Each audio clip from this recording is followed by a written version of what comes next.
This may be a legal practice, and as you say, as the world works, but is it ethical, Mr. Carney? First off, I'm no longer at Brookfield. Secondly, this follows, their arrangements follow the rules, including the tax rules of this country, other countries. And thirdly, as you mentioned in your question, that the structure is organized so that Canadian pension funds can get the most benefit for those pensioners, which are teachers, retired first responders, and public servants. Thank you.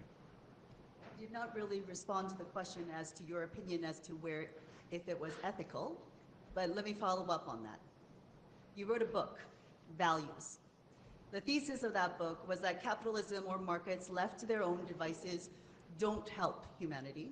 For years, your party, the Liberal Party, has promised to stop the practice of tax avoidance that Brookfield and other companies have engaged in. Do you have the tools to do that? You said so. When are you going to release and tell Canadians what those tools are, and when will you implement them?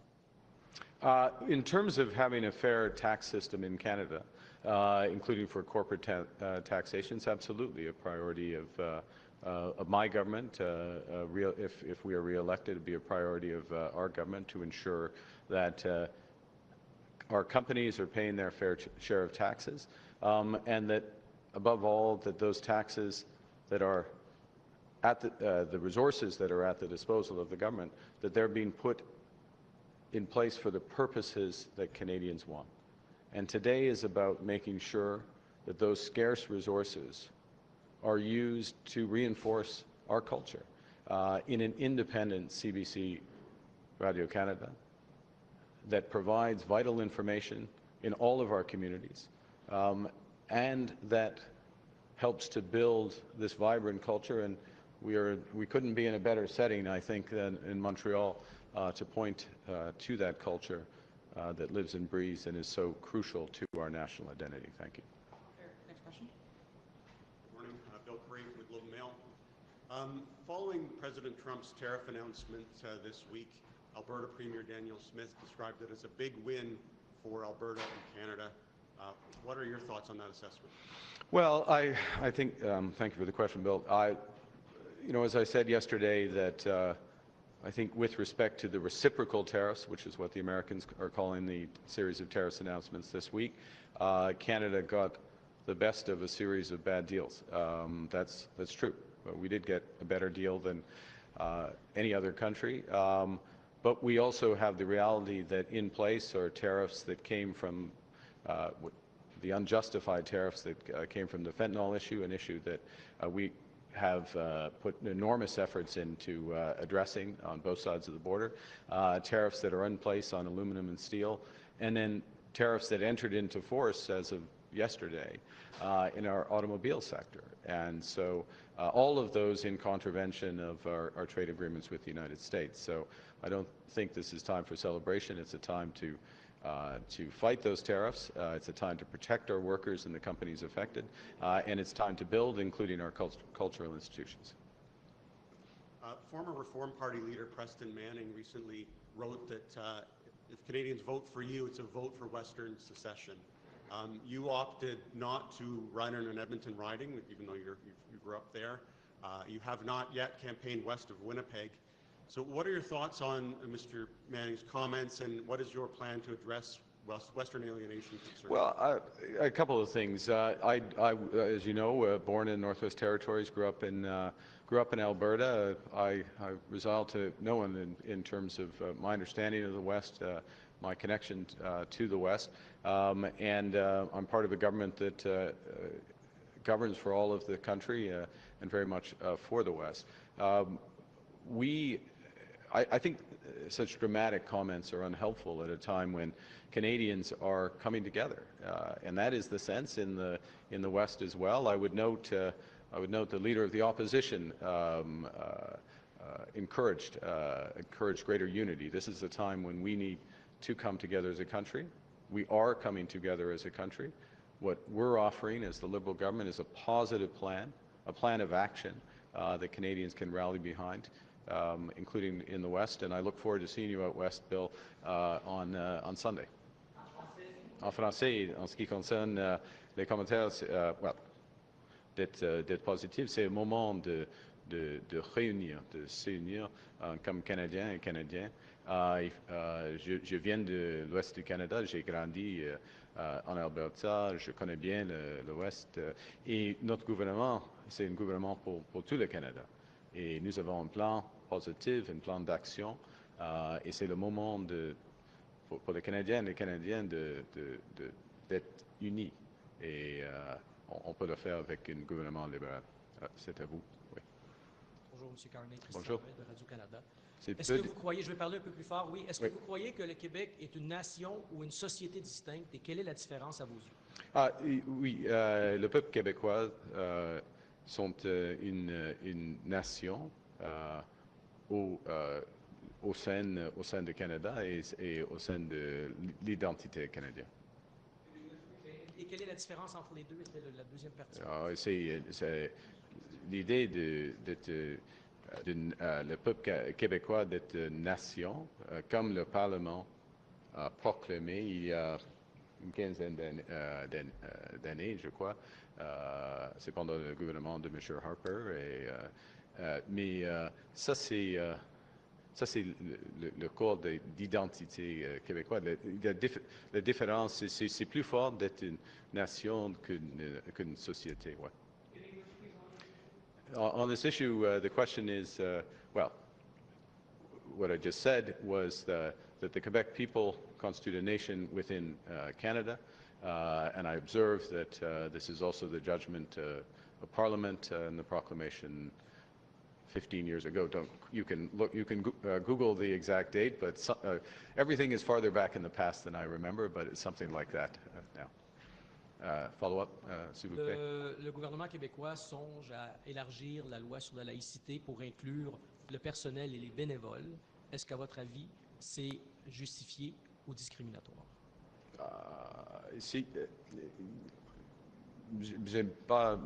J'en ai pas une avis sur cela. Et la question pour moi, c'est plus la question qui pose sur la loi est plus de l'utilisation de la clause non-obstant dans une manière préemptoire. Mais je ne suis pas juriste. Alors, c'est une question pour l'école. OK? Next question. Morning, Mr. Carney. Morning. Canyon, CBC. The minister you moved off the heritage portfolio when you became prime minister had been suggesting to remove ads from the CBC completely in order to Yes. private broadcasters get to that revenue. How can you justify giving CBC $150 million more while letting it continue to have ads? Well, first off, let me take this opportunity to thank Pascale Saint-Onge for her service to her riding to Quebec, to Canada, in many ways, but including as a deputy and as a minister, and also thank her for her leadership on these issues, including with her white paper, green paper on the CBC, which informed many of the decisions that we are taking and announcing today. So this is a very deliberate process, and it's benefited from her work and work with Stephen, actually with all our colleagues in reflecting. To govern is to choose, and part of choosing is on funding models and ensuring that we have adequate funding for this enlarged mandate and this crucial mandate for CBC Radio-Can. In the judgment in the end that having the balance of some statutory funding and advertising, including during the news, is that's appropriate balance in terms of taxpayer dollars and competition. So it's an informed judgment that in many respects is financial. Thank you. En français, j'ai commencé par remercier Madame Saint-Onge et tout le travail qu'elle a fait pour le Canada, et y compris pour Radio-Can CBC avec un papier vert qui informe les décisions aujourd'hui, les initiatives aujourd'hui. En ce qui concerne les publicités, c'est plus une question de financement de l'institution. Et il faut décider comme un gouvernement. On a une augmentation de financement public, mais on garde encore les publicités. OK, merci. Last night you did call Quebec a distinct society on Radio-Canada. You've mangled up Polytechnique and Concordia. You had that bad initial French name for the housing agency, which the Liberals changed within hours. Are you getting lousy advice about Quebec, or do you just not listen to your Quebec advisors? Mon lieutenant du Québec, il est ici. Mes députés sont ici. I don't know, Stephen, am I getting lousy? Look, the question was asked a moment ago, and let's go to this issue of the Quebec is both a distinct society, and the Quebec people are distinct, a distinct nation within Canada. One does not negate the other. So I take issue with the premise of your question. Merci. We'll do last question from the delegation. Dernière question de la délégation. Bonjour, M. Carney, Hélène Moka de la presse canadienne. Puisque nous sommes au Québec, j'aimerais souligner que cette semaine, une motion a été adoptée à l'unanimité à l'Assemblée nationale pour s'opposer à votre volonté d'instaurer une économie canadienne au lieu de 13. Cette motion réitère la volonté du Québec de veiller à ses propres intérêts économiques, culturels, linguistiques. Est-ce que votre vision économique, votre vision globale du Canada peut nuire aux intérêts du Québec? Non. Merci pour votre question. Une réponse courte, c'est non. Je respecte toujours, je reconnais toujours l'importance de la langue française, la culture québécoise, et dans une société canadienne et une économie canadienne. Mais je veux souligner que M. le Premier ministre Legault, il est d'accord avec cette vision d'avoir une économie qui respecte l'identité québécoise, bien sûr. Mais nous avons eu une communiqué unanime des premiers ministres à Ottawa, par le dernier, qui décrète cette vision. Ce n'est pas seulement la mienne, c'est la vision de tous les premiers ministres du Canada. En lien avec votre annonce du jour, pour renforcer l'identité canadienne, je comprends que vous voulez protéger et renforcer la CBC Radio-Canada. Est-ce que d'octroyer plus d'argent à Radio-Canada est le seul moyen pour vous pour protéger la culture et le français, entre autres? OK. Ça, c'est une question fondamentale. Et c'est une des raisons pour lesquelles nous avons une ministre, une grande ministre de culture, identité canadienne, et une grande ministre comme personnage, pas nécessairement par taille, mais une grande ministre comme M. Guilbeault, qui est responsable pour renforcer l'identité et la culture canadienne, et bien sûr, y compris la culture québécoise. Alors, il y aura d'autres initiatives de notre gouvernement, mais aujourd'hui, c'est une grande annonce, c'est une grande initiative pour Radio-Canada, CBC. Et nous voulons concentrer sur ça. Maintenant. C'est une campagne électorale, il y a d'autres jours.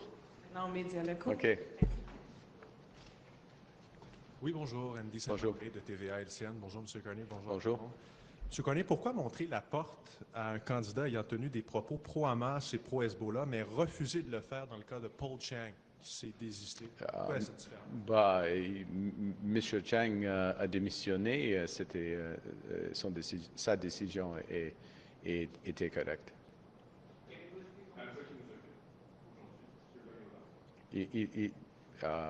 C'est fini pour lui. Yeah.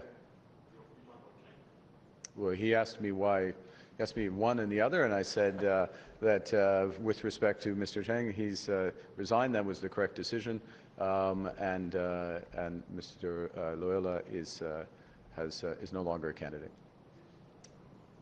Denis Ledoux, Bonjour, je vais renchérir. C'est une question locale.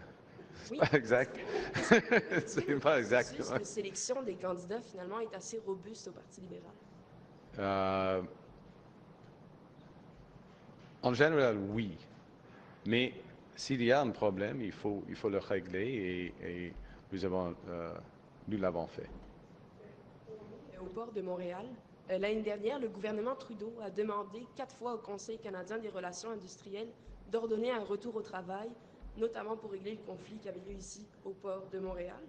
Les syndicats jugent qu'on les prive de leur droit de négociation. Est-ce qu'un gouvernement Carney interviendrait dans les conflits de travail? Évidemment, notre préférence est non. Nous avons beaucoup de respect pour les syndicats et le processus de négociation. Mais alors, il faut trouver une manière d'avoir des corridors de commerce, et, y compris des relations industrielles avec les travailleurs qui fonctionnent bien pour les travailleurs. On va prendre une dernière question. Last question, please. Thank you. Hi, Amelia Fournier from La Converse. Montreal is a cultural capital. It's also a renter's capital in Canada. It's getting harder for artists to survive out here. New builds actually have higher vacancy rates than older buildings because their starting rents are much higher. And my rent can go up to a minimum of $100 a month this year with the new housing tribunal regulations. Ouais. So I'm wondering, beyond building more housing, what the Liberals' plan is to protect tenants in Canada and make living here actually affordable. Well, I want to underscore, I know that's part of what you don't want me to talk to, but we are not going to solve these issues in Montreal, across Quebec, across the country, the very real challenges that you're raising, unless we build a ton of more housing, to use a technical term, but literally to double the amount of housing. And part of what we're doing is going exactly to the challenge that you're facing, because in effect, government, including the federal government, got out of the business of building affordable homes.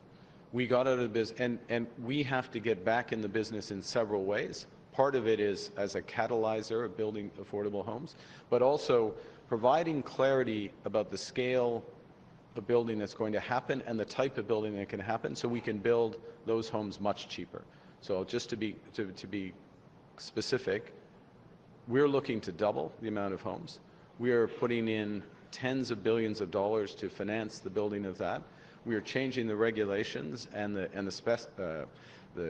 specificities of those homes to catalyze prefabricated modular mass timber homes, better for the environment, but 20 to 25% cheaper in terms of delivery of home. And all of that will help shift the balance, not overnight, I understand, not overnight, but in a way that's going to make a true difference. Who's going to be setting the rent price for those units? Well, many of those regulations are at the municipal level, and we respect levels of competencies of governments. Surtout au Québec, il faut respecter les compétences des gouvernements. Merci. Merci, M. Premier. C'est ce qui m'a fait à notre conférence de presse. This puts an end to our press conference. Thank you. Yeah, what is this terrible advice?